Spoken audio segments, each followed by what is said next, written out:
رمضان المبارक के दूसरे 10 दिनों की अहमियत व अहमियत कुरान और सुन्नत और अहादीस की रोशनी में आइए। रमज़ान अल-मुबारक के दूसरे 10 दिनों की अहमियत और अहमियत को मज़ीद गहराई में डालते हैं, इजाफ़ी पहलुओं को शामिल करते हुए और बहस को मज़ीद तक़वियत देते हैं। यद रूहानी शिद्दत में इजाफ़ा। जैसे जैसे रमज़ान के इब्तदाई गुज़रते हैं, दूसरे 10 दिन तीज़ रूहानियत व जह के दौर का आगाज़ करते हैं। मुसलमानों की हौसला अफजाई की जाती है कि वह अपनी अकीदत को बुलंद करें, नमाज, कुरान की तिलावत और दाज इस इबादत के बढ़ते हुए अमाल के ज़रिए अल्लाह के करीब जाएं।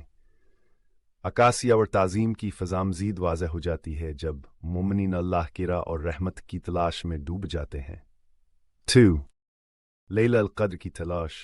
अगरचे लैलतुल क़द्र शब क़द्र दूसरे 6 दिनों तक महदूद नहीं है, इस दौरान असबाबर की रात की तलाश में शिद्दत आने लगती है।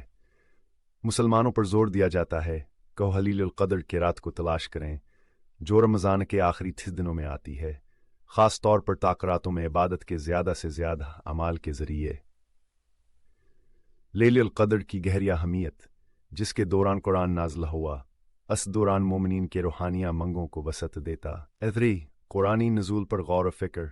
अगरचे कुरान मुकम्मल तौर पर रमज़ान के महीने में नाज़िल हुआ था, लेकिन दूसरे 10 दिन मुसलमानों के लिए कुरानी तालीमात के साथ अपनी वाबस्तगी को गहरा करने के लिए एक स्ट्रेटजिक मोड फराहम करते हैं। मोमिनों को तरग़ीब दी जाती है कि वह ना सिर्फ कुरान की कसरत से तिलावत करें बल्कि खास की आयत पर गौर व फ़िक्र करें, गहरी बसीरत और रूहानी रोशनी हासिल करें। यह दवर अल्लाह पैगाम के साथ नहीं सरे से ताल्लुक़ और असरी ज़िंदगी में इसकी मुताबिकत के बारे में गहरी तफ़हीम का मौका फराहम करता है। रोज़े और ज़ब्त नफ्स की तजदीद वाबस्तगी। रमज़ान के दौरान रोज़ खाने पीने से परहेज़ करने से ज़्यादा ज़रूरी है। ये खुद नज़म मौज़बता और रूहानियत तहीर किया एक जामे मशक़ को मुजस्सम करता है। दूसरे 30 दिनों में मुसलमान सब्र, तहम्मुल और हमदर्दी पैदा करने के कोशिशों को दोगुना करके रोज़े से अपने अज़्म का आदा करते हैं। अपनी जिस्मानी ख्वाहिशात और झकाव पर काबू पाकर मोमिनीन दुनिया वलफ़शार से बालातर होकर रूहानी शाऊर के आला दर्जात हासिल करने की ख्वाहिश रखते हैं। 5. सदका और हमदर्दी।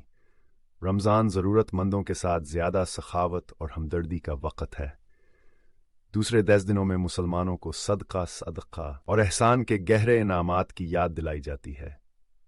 गरीबों की मदद करके, चाहे वो माली ताआवुन, रज़ाकाराना या फलाही कामों के ज़रिए, मोमिनीन नबी करीम सल्लल्लाहु अलैहि वसल्लम की अजीम मिसाल की तक़लीद करते हैं और बेलवसी और यकजहती के जज्बे को मुजस्सम करते हैं।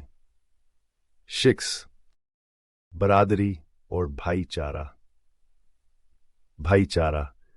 रमज़ान के दूसरे 10 दिन भी उम्मत मुसलमा के अंदर फ़िरक़ा वाराना बंधनों और बाहमी ताआवुन की अहमियत पर जोर देते हैं। मुसलमान अफ्तार और नमाज तरावीह के लिए इकट्ठे होते हैं, इत्तेहाद, यकजहती और मुश्तरके अक़ीदत के एहसास को फ़रोग़ देते हैं। यह दौर ख़ानदानी रवाबत को मज़बूत बनाने, मुफ़ाहमत और इज्तिमाई रूहानी तरक्की के मौक़े फ़राहम करता है, जिससे ताक़तवर यकजहती के ज़रिए सियातर मुसलम कम्यूनिटी की अहमियत को तक़वियत मिलती है। ख़ुलासा ही है कि रमज़ान के दूसरे दिन मोमिनीन के रूहानी सफ़र में एक अहम मरहले की नुमाइंदगी करते हैं, जिसमें अक़ीदत, अकासियावरनी का अमाल में इजाफ़ा होता है। जैसा कि मुसलमान अल्लाह का क़ुर्ब हासिल करने और हमदर्दी, खुद नज़म ज़ब्ता और बरादरी की अक़दार को मुजस्सम करने की कोशिश करते हैं, वह मक़्सद महीने के दौरान अपनी ज़िंदगियों को गहरे मानी और मकसद से आरास्ता करने की कोशिश करते हैं।